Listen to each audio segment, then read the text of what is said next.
Hello, Michael. You sound way too feeble. Oh, microphone. I love it. At least one technical issue of every live stream we have. It has to be.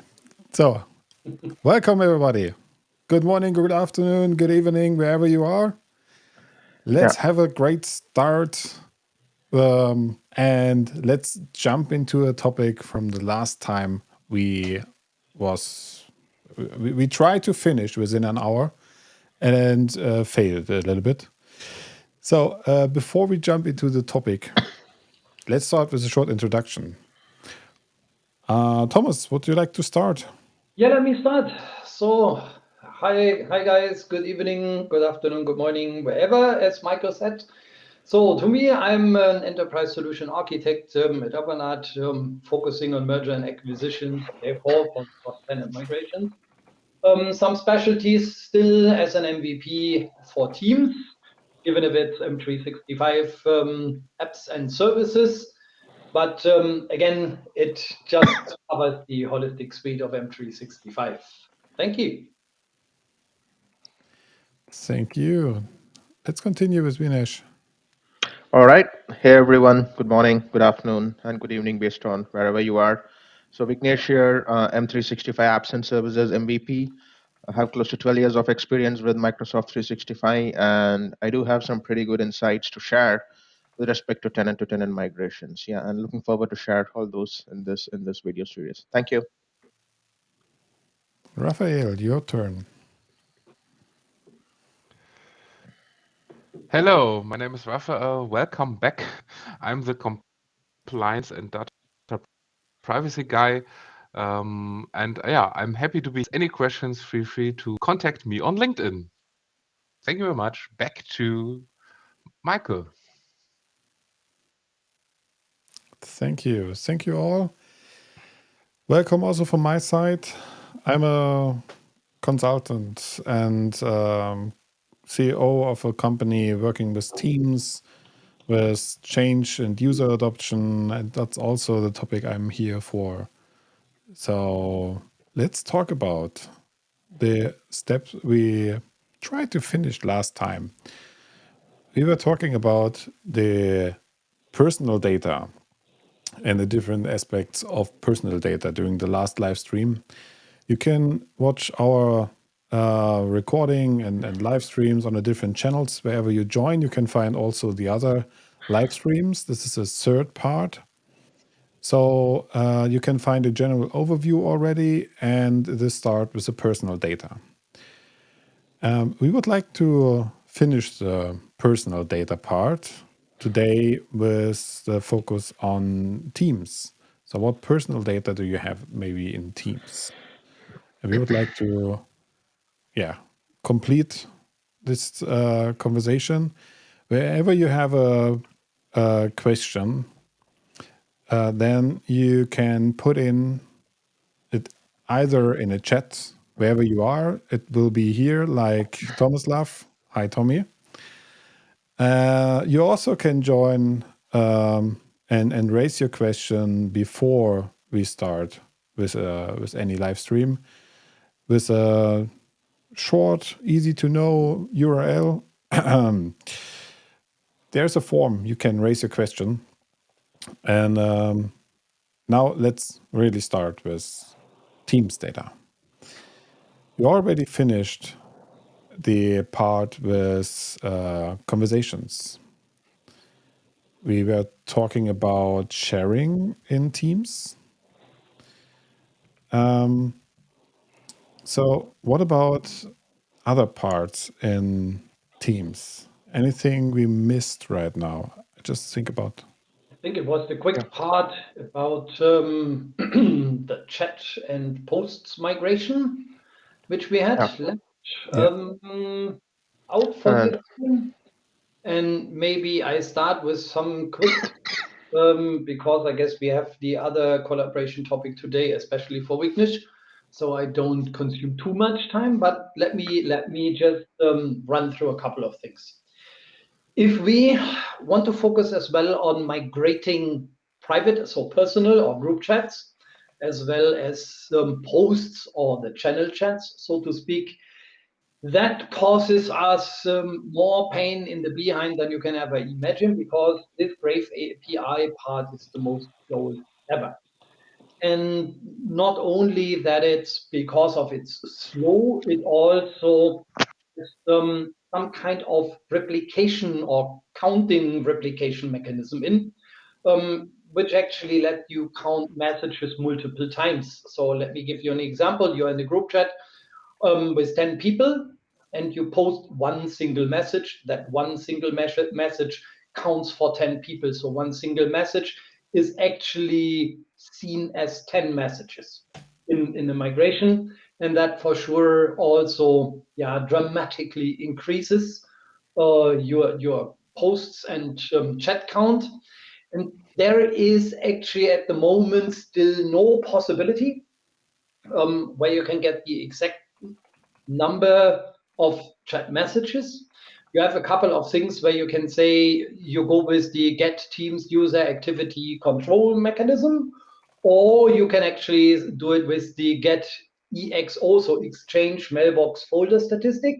At least there you can get some clue about numbers, what needs to be migrated. Another problem compared to some other personal data is that you actually can't do a delta migration. So that means if you do not migrate all messages on spot, you need to run through the entire migration again. And by the way, reading and identifying those messages is still the same effect like if you write a couple of more data.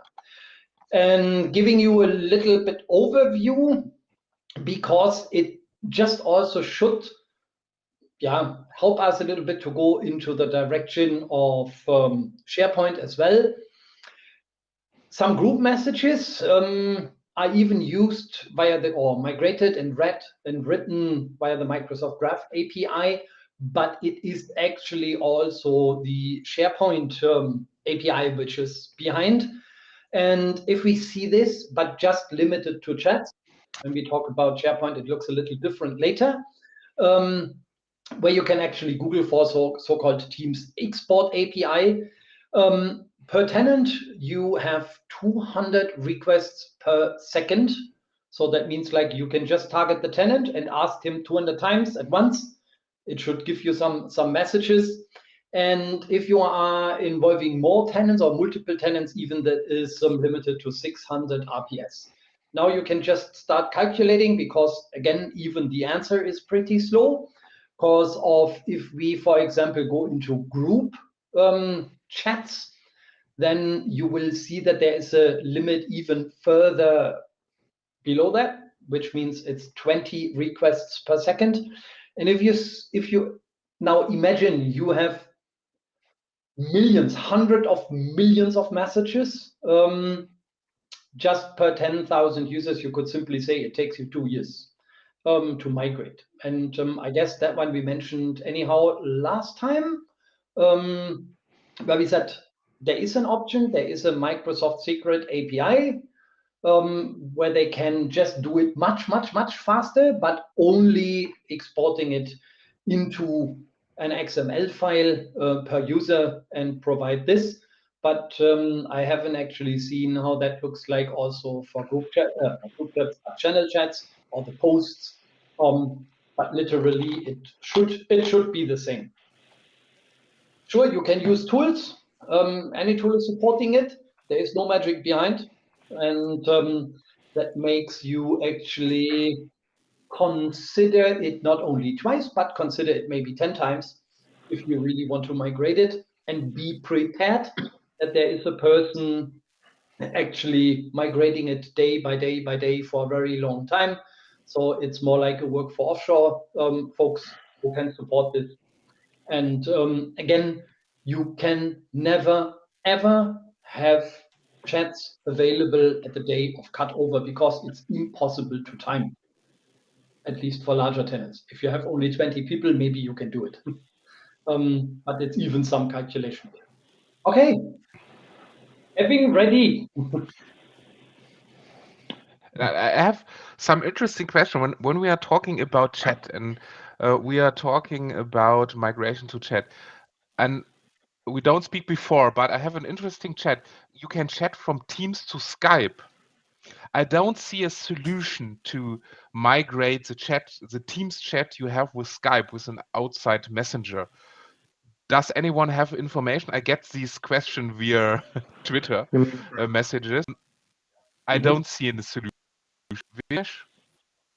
no, I've seen this No, or? opportunity that Microsoft, I think, basically Right. for Teams to, let's say, Slack, if they're moving to something else, and Sure. Yeah. or it could be other way around also. And yeah, to be honest, I haven't also heard of any such solutions. Maybe the reason could be because these are clearly two different APIs, two different environments. But yeah, I've seen this question come up in the past as well. Exactly. And also speaking to your Okay. point and whatever Thomas has mentioned, I believe it really comes down to a point of whether, as they say in the US, right, whether the juice is worth the squeeze, right? So if I'm going through all this effort, I'm doing the migration, is it really worth it? Would the end experience really make sense? So maybe if you're planning for a Teams chat migration, really ask the question that do I really need it? Like ask yourself like 10 times, am I even making sense by migrating it?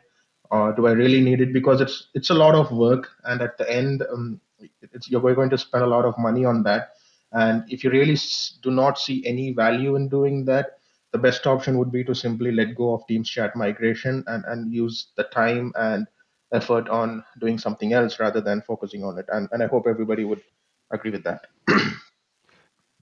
But for me, this is a very, very interesting point for enterprise companies when they want to activate new features. The same for Teams to Skype's chat or avatars. Mhm.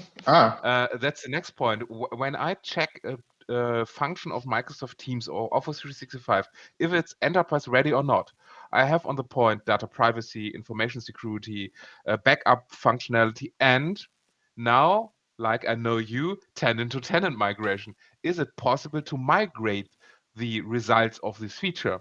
And for example, when we have avatars, Mhm. you can't migrate avatars today. Yeah. But this is So important. Is yeah, okay. that's the next question. Is it important? Is it an important step? Do we need to migrate avatars? Yeah.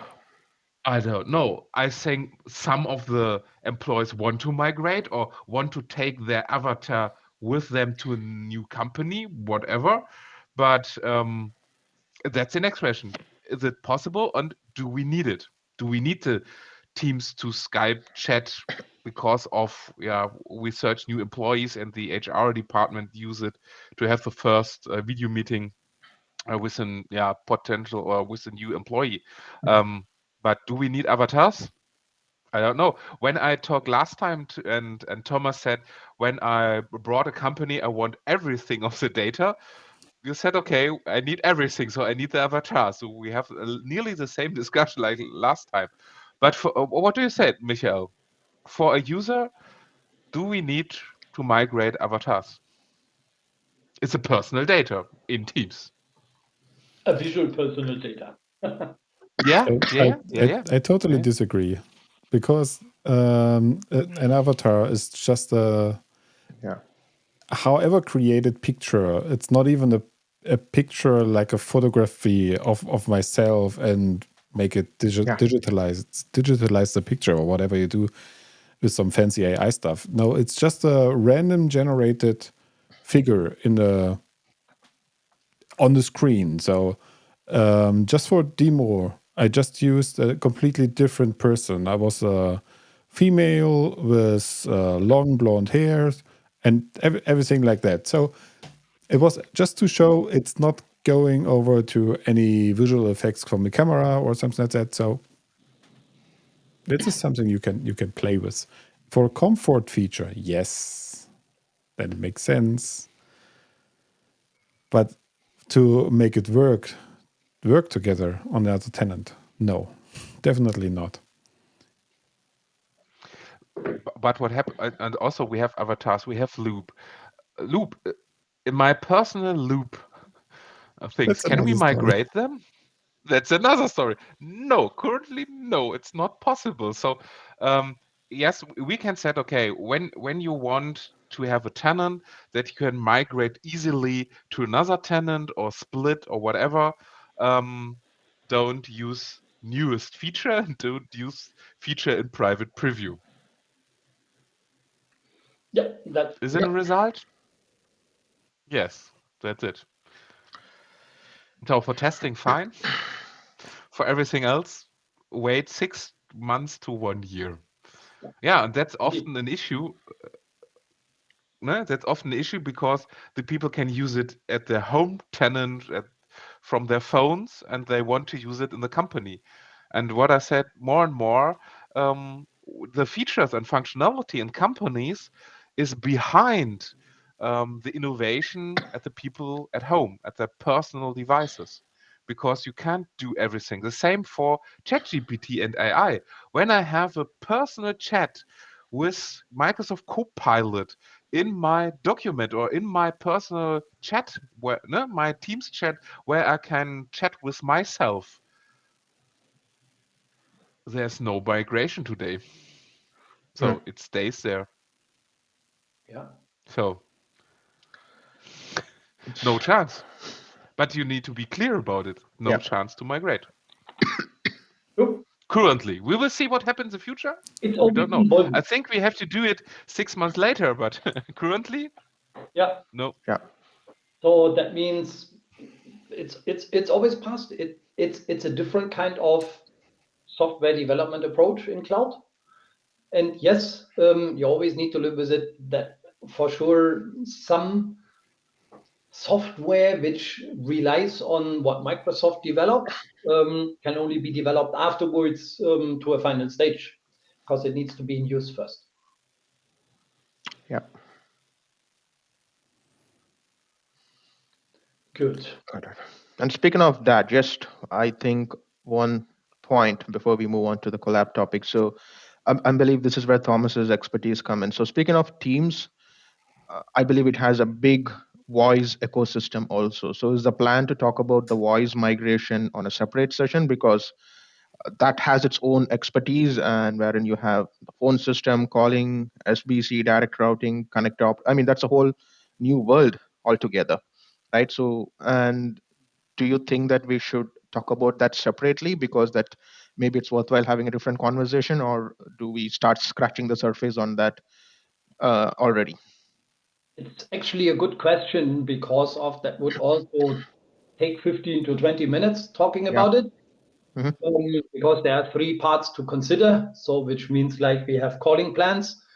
That's already very individually seen from each and every country. You need to work with Microsoft. You need to work within the local time zone where your numbers are. You have the other option, which is Operators Connect. Let me come to this a little later again. But we have the direct routing, and if we have direct routing, there are possibilities absolutely which were developed. I guess we spoke even in our user group about this, and there is also something from Tom Abenus published where we both spoke about it. Either we can make that, maybe if we want to add one more session, we can talk about this. But literally, there are dual forking mechanisms, so to speak, where we can migrate it very conveniently.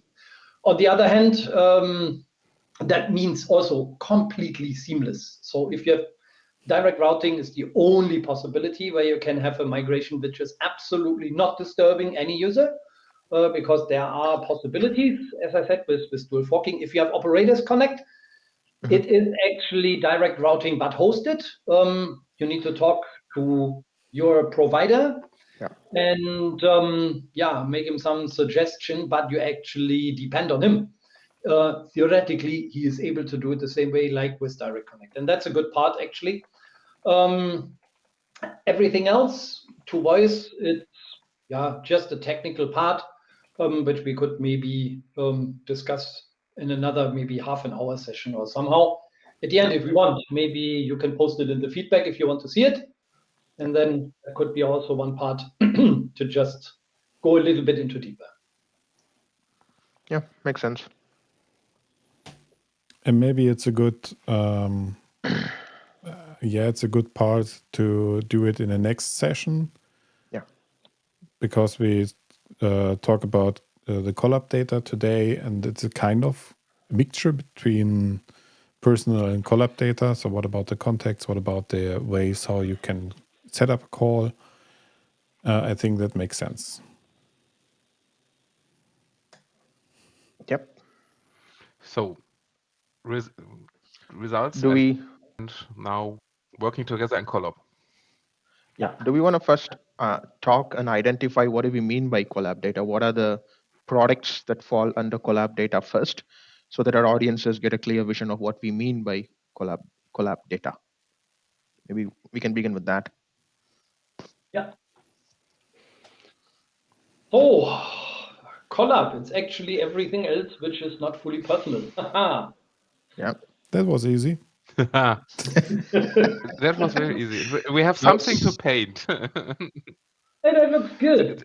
That's no, not really, but very easy to paint people, and it's neutral. We have Control the Ink on the one hand side, and we have partner customers. They are working together in their own tenant. Their own tenant. Oh, we make an Azure AD or with their own tenant, and we have a collaboration part, and they're working together. And they're working together in documents. They're working together with emails, and they're working together in chats. And they have also working together. And what we have more, we have. Oh God, now I paint this. Is it? I don't know if it's possible when they have results. Oh, that's the target. We have results, and we have one more. We have movies, where someone is walking there, whatever. And we have movies, and we have recordings, and all of this. And what is very interesting for me when we're talking about collaboration, I think it was interesting, and the main question, Vignesh, and hopefully you will agree, where you can collaborate. Where's the data stored when you collaborate? And I think one of the interesting things is between a private channel or a classic Teams channel and shared channels. Or Vignesh, what do you say to this? Well, to this comparing feature? The best answer is, the universal answer is it depends. It depends on what exactly you're trying to do, right? So a private channel, as I said, it's more of, as you said, as the name itself says, of course, it's a shared space, but it is more private. It's let's call it as a secured space within a team's channel itself, wherein you can have members only from the same team. That's what you mean by a private channel. Whereas a shared channel, it's a different concept altogether. It uses a different mechanism. It's not making use of the B2B. It uses a different thing on the back end, right? So it's more of when you want people from different tenants to be part of only that single channel alone, but not part of all the other teams. So that's what you mean by a shared channel. So to your question, Raphael, it's more of it depends. It depends on the scenario, and based on that is what you need to choose. So when we have a look at it, maybe the chat channels one, you have everything of these in one channel, and it will be stored in your tenant, and the chat will be stored in your tenant, the data will be stored in your tenant. And on the other side, what we do today, and now it was interesting to use a shared channel in the aspects of tenant-to-tenant migration. What is with your other chats, with your group chats, when you chat with someone out of another tenant, and you don't chat in your tenant, so you do chat outside, and then not everything of your chat is in your OneDrive, not everything is in your tenant, so maybe it's another tenant. And so what I will say is, when you collaborate, you need the data in your tenant, and in your environment, you have access to it. When you don't have access to it, you can't migrate it. Yes. So very easy. When you use a chat, for example, this one, a chat functionality. Oh, I need to delete something. When we have this chat one, and this chat one is, for example, like this. This chat one, and this chat one is I chat with you, Vignesh, in a not in your tenant, not in my tenant, because in a cross-tenant chat, Mhm. I can't migrate your part, correct? Yep. So is it a good idea to migrate this? No, it's better to use a chat channel, Yeah. because the chat channel you can It's migrate, it's correct? yeah. It's what it is. Out Yeah. of this Yeah. perspective. Yes. Yeah. So out of this perspective, chat channels is a very good part for to migrate these information or these channel to another tenant. You have full conversation in one channel and you have the same experience. So we need to find a good point for chat channels. This is a very good point for chat channels. Yep. Thomas or Michael, anything else? Yeah, that's a good point. So how should we start with it? It actually depends on where you are working and whom files belong to, so to speak. If it's a group chat, it's a bit more complicated. But let's talk about the channel part. So if you are invited into a channel on a partner's tenant, for sure, that means it is stored there. That means also if you lose access to this tenant, you lose access to those data. But it depends on the ownership of the data itself, I guess. So it's more like a legal question. On the other hand, I don't know how it would be if you are able to copy it. So if you copy it, then it is the question on actually who has the ownership, so and IP and whatever else. It's not that easy, but maybe let me ask the question a little bit different. If you say let's do it on Microsoft. So you are chatting in Microsoft Tech Community. It's yours, and even you maybe share some whatever PowerShell commands or whatever else in like a tiny program whom this belongs to. So that means actually I would say it's only a topic of legal, not anyhow about technology. If you join and if you store data that you agree that those data ownership belongs to wherever you are in. I don't talk about the personal data, which are then as well in and certain compliance. So it's a bit complicated if we only see it from the legal perspective. But I think it is not worth to discuss that this is a super beneficial kind of technology where you can really collaborate and work together in a tenant where the primary data should even resist. But as a result, Thomas, out of this, you have a fight where you chat. Yes. Yeah. Yeah. Chat in. Please chat in my tenant. Everyone wants that you have to chat in their tenant. As a perspective of migration later, as a perspective, also the legal perspective, correct? Yeah. That's how I And, also understand and it. it's more of a matter of convenience also, I suppose, because you simply most of the time you're lazy to do this tenant switching and going here and there, right? So it's more convenient when somebody is chatting in your end, you can just do things on the fly. So yeah. Yeah, but also for the data governance, right? Yeah. So you can enforce your rules, and that's very specific for the shared channels. Hmm. You can apply your rules, your handling, your naming policies, your actually all your settings you're currently familiar with. So you try to set up the environment on your tenant to work with other people together, and you are in control of the data. Yeah. And yes, you have a fight about this. Usually, the one who pays the bills is usually the one who owns the data. It should own the data, actually. Yeah. But in a partnership, for example, or in a concern, you have to, you need a contract. Yeah, of course. Yes, you can create a new contract. Yoo-hoo!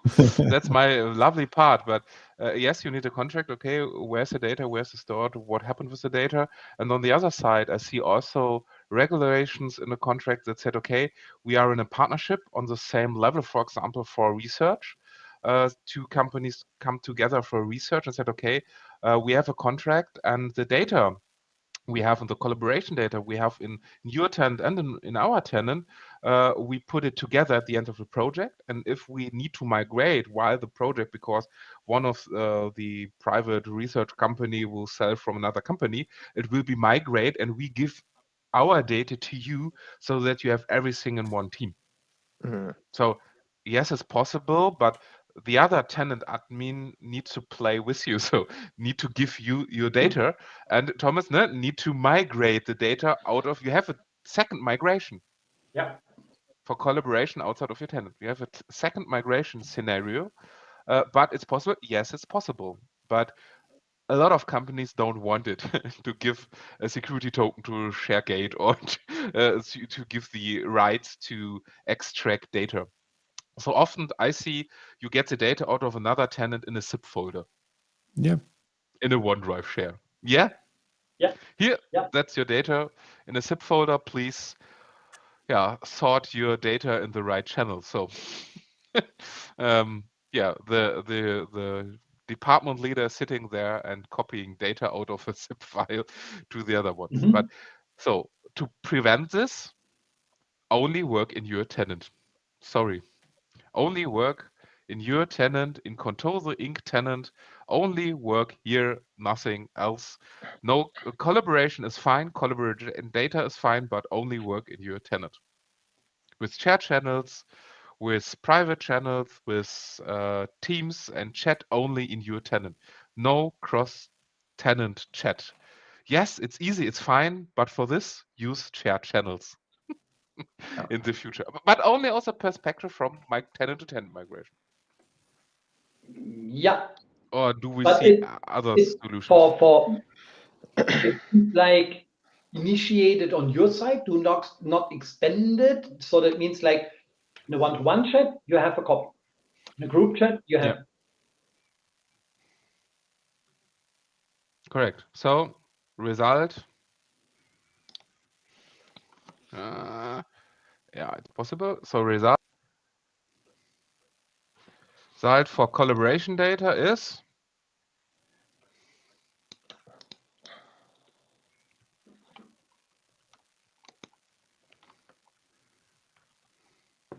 Oh, can I that's make it small. bigger so that everyone can see it? That's very small. I can make it. Oh, work in my tenant. Use shared channels. That's a result. And Yeah. and that's often what we see. And Thomas, is it different for the users when they need to work, for example, in chat channels instead of a group chat, a cross-tenant chat? From experience, is a little bit different. It is a little bit No? different yet. Oh, but not huge. The advantage is if you have actually a file, you know definitely where it is, because of you know that it's always, if you're working in a shared channel, is in the shared channel in your opposite tenant. If you do it on group chat, you don't know exactly where it is.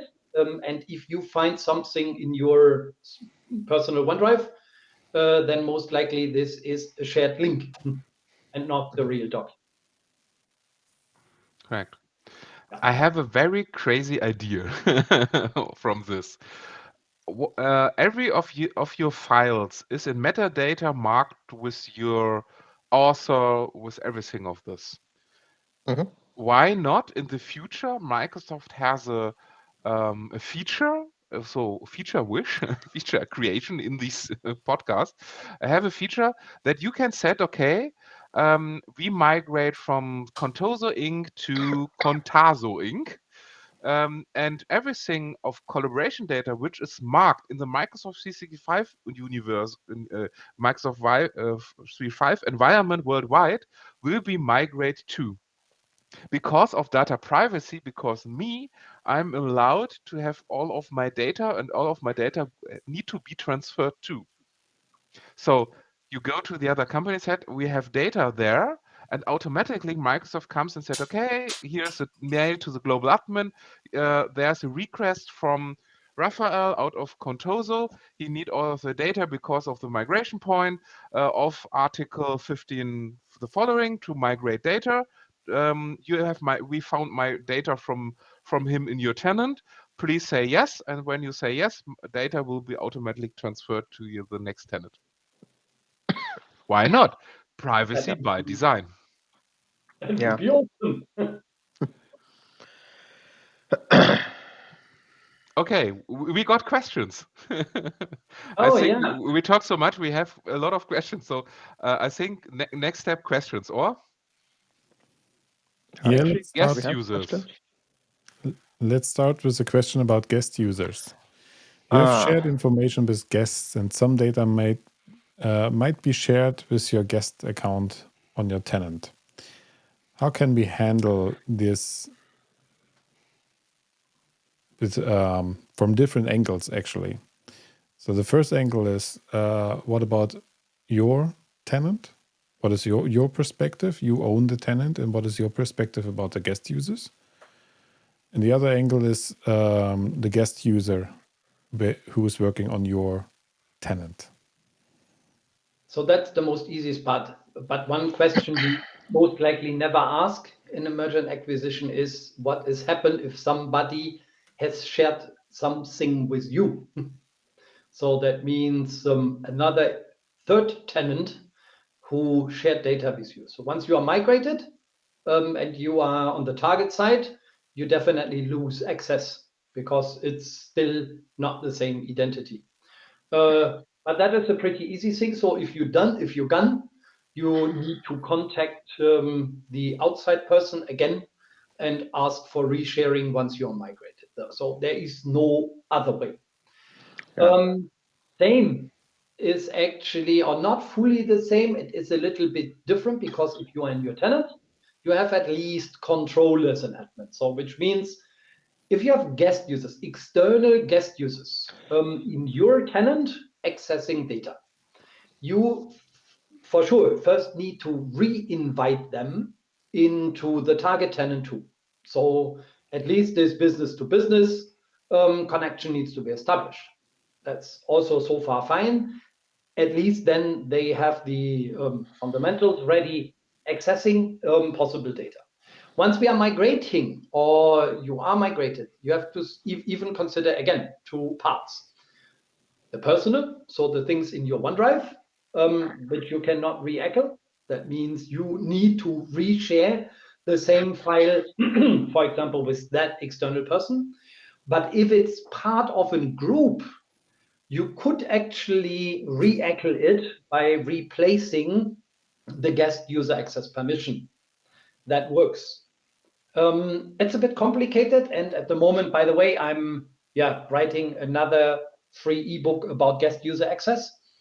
Will take a couple of more weeks before it's ready, because now, even since we're talking about it, I forgot about how does this look like if I personally was invited to an external tenant. So, and I definitely make a note to put this chapter as well in instantly while we are in this call. But that are the principles which we have to understand. Between both tenants, that's pretty simple. The only thing is you do not need to replace a guest permission with another guest. So which means you identify, like you have in source, you know this hashy thingy with the ext extension. So there is a logic where you can map, and that's the important part, mapping. So you can map guest users in the target tenant to the newly created users. If you have this, sure, run through all groups and permissions and just simply replace. Simply said, it's easy, but it's a script which needs to run daily multiple times. Question, Thomas. What happened with MFA for the guest users? You need to do it one more time. You need to do it one more time. Out of my Yes. perspective. So you can migrate or invite the guest user one more time, give him the access to the file, but MFA one more time. Yes. That's one of these crazy things of the Authenticator app, that in Google, AWS, you can back up and migrate, but in Authenticator for Microsoft, it's not possible. Including Apple Watch is not possible anymore. Yes. Yeah. And that, Yeah. yep.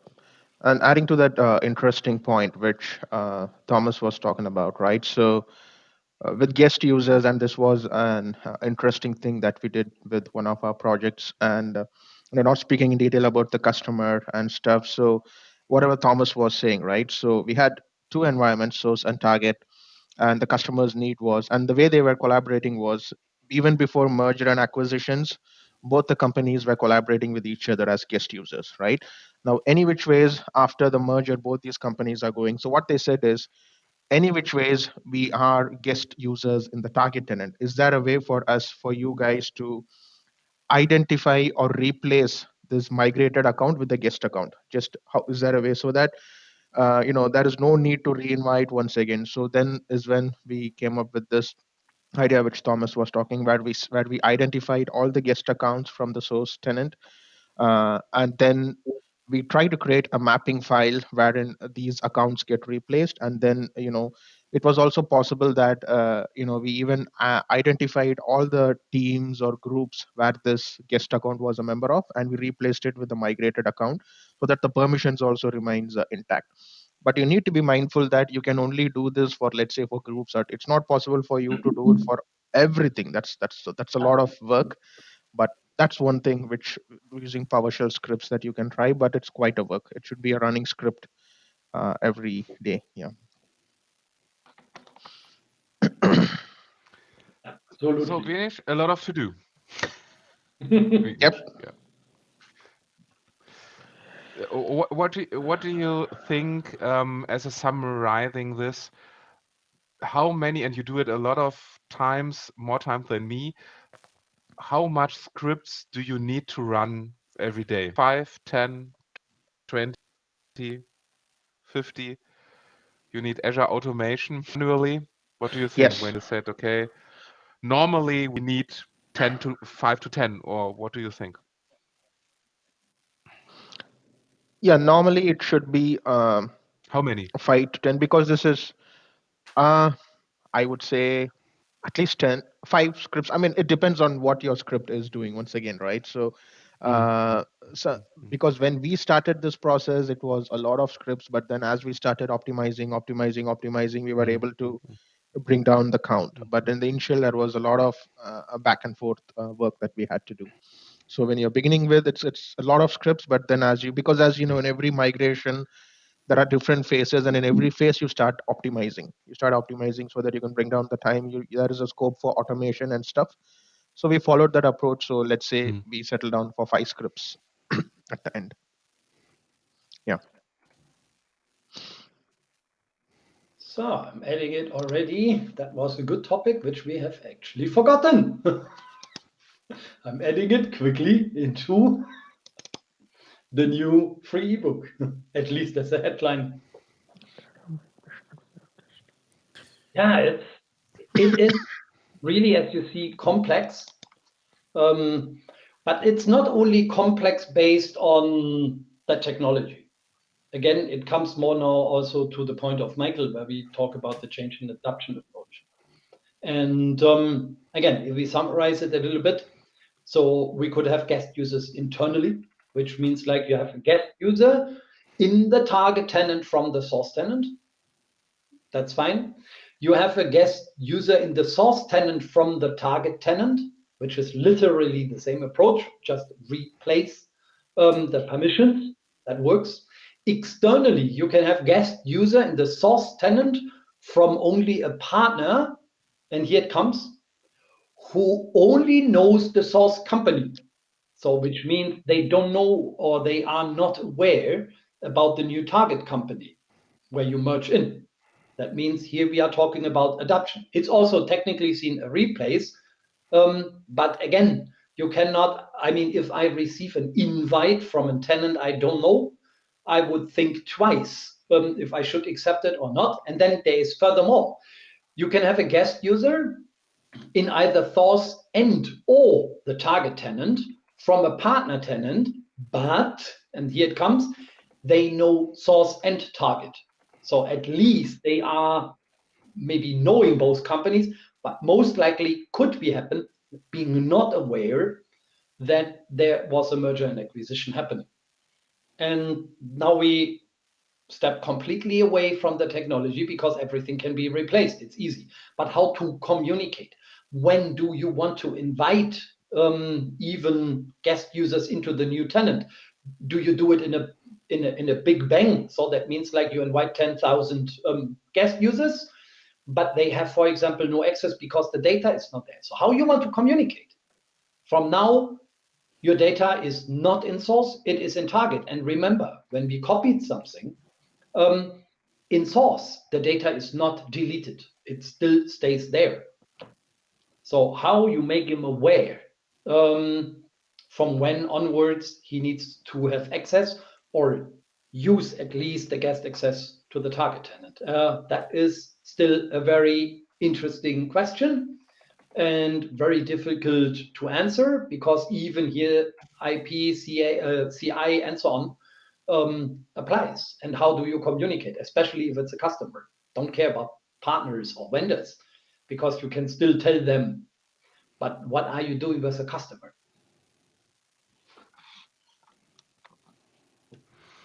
And that's a really, really tricky question. You know, in the best case, to be honest, whenever I talk about user adoption, I always say communicate, communicate, communicate. And that sounds easy. But in the real world, you have to rethink about all the different structures. Who is the target group you want to reach? You just said don't care about the partners, but if you work together with some partners and some companies, they work for you and help in projects, they have to be aware as well. So you have to start when you start the migration, you have to send out information. You have to share it on multiple channels. You have to share it on different ways.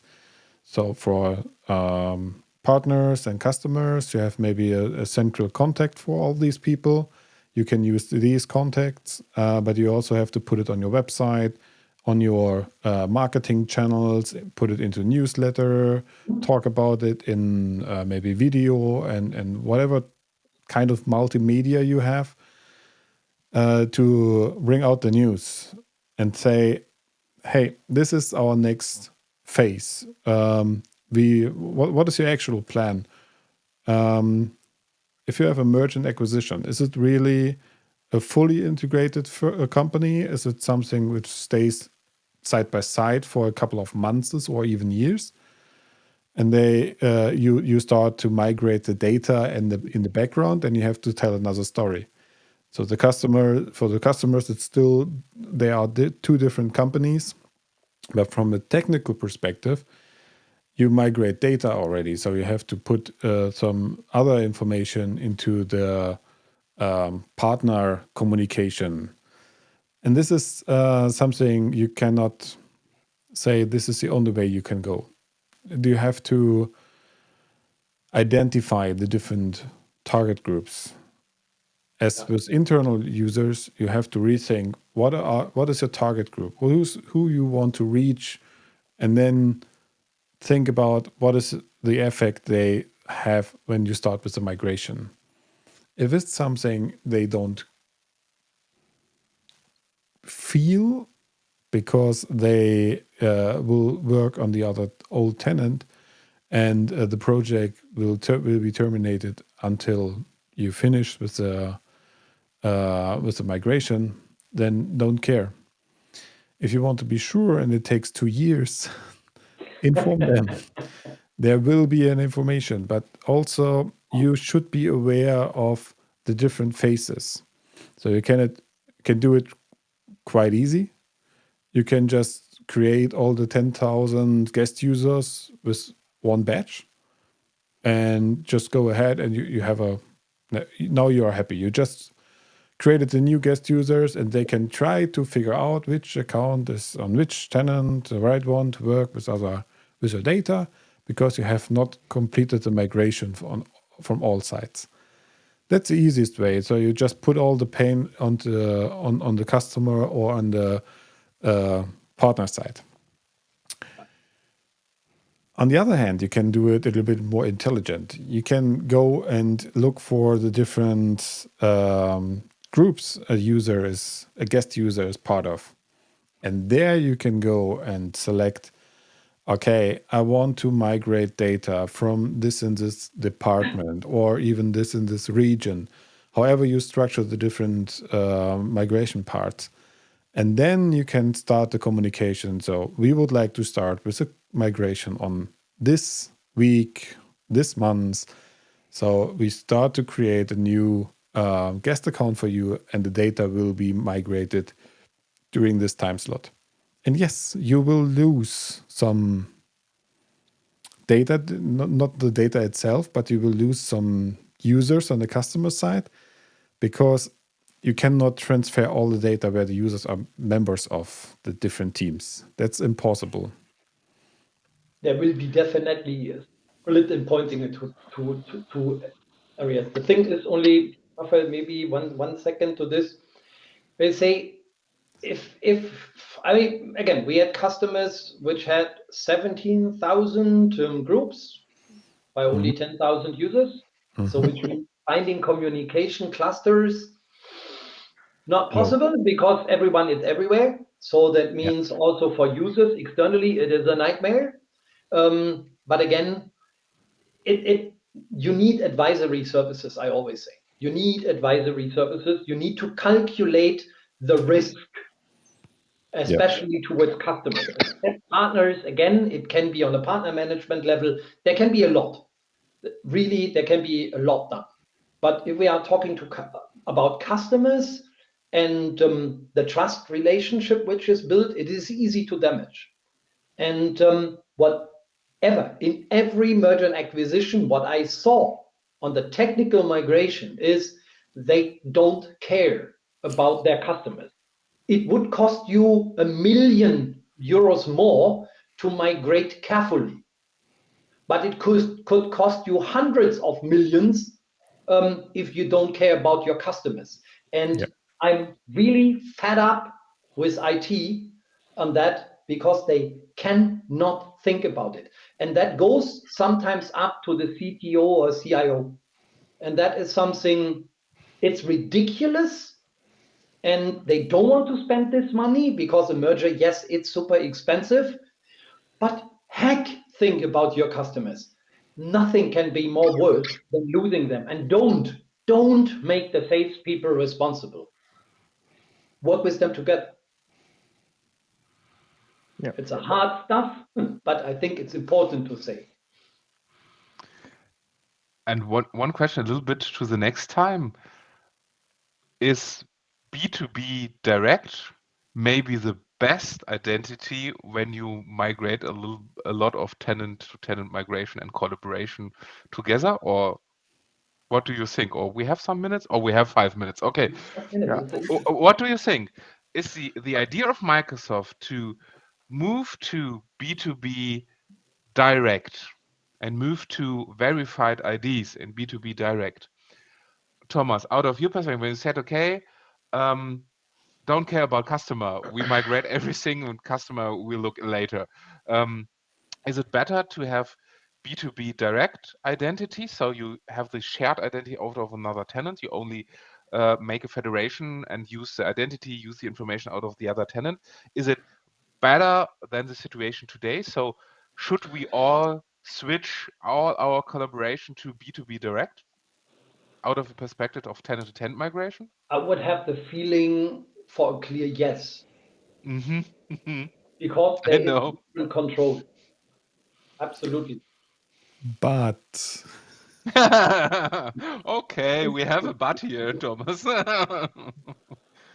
Yeah, but I also think I'm pretty sure you all might have taken a look the cross-tenant synchronization, which is in preview, which is going to help more or less to manage this B2B scenarios, because of course even B2B is somebody has to manage all this with security and other things, and now with this new cross-tenant synchronization, it's a lot more easier. So your identities and all those things can be managed. It's still in preview, but once that goes live, I think that'll be really a game changer, specifically for these kind of scenarios.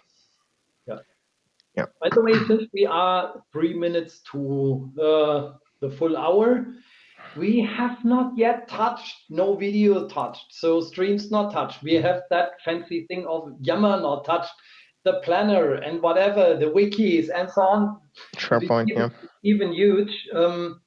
And to the audience, when we were sitting together and we're talking about should we make season session for cross-tenant migrations, we really thought at the beginning it's more than enough, and even talking 1 hour. And I never thought in a podium discussion like this that we can actually figure out so many different topics, and it is such an interesting topic in itself that you could actually have scheduled it per work stream and then to just align it, and then you bring the next things on top. It's a huge thing companies have ahead on their ways. I think that is an important lesson learned as well, that we see on how many things you need to think. And it's not just only shifting some bits and bytes into another storage location, so to speak. So at the next time, we will continue the discussion about the Collab data. I think we have to. You just heard. There's a bunch of different aspects we haven't touched already.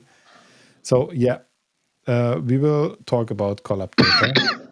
And maybe, no, not maybe. I just thought about the security and data privacy on a special session, but I think it's not part of the next one. So let's focus on the Collab data and the telephony stuff for the next session. Good and point. After that, we can go into the compliance and security parts.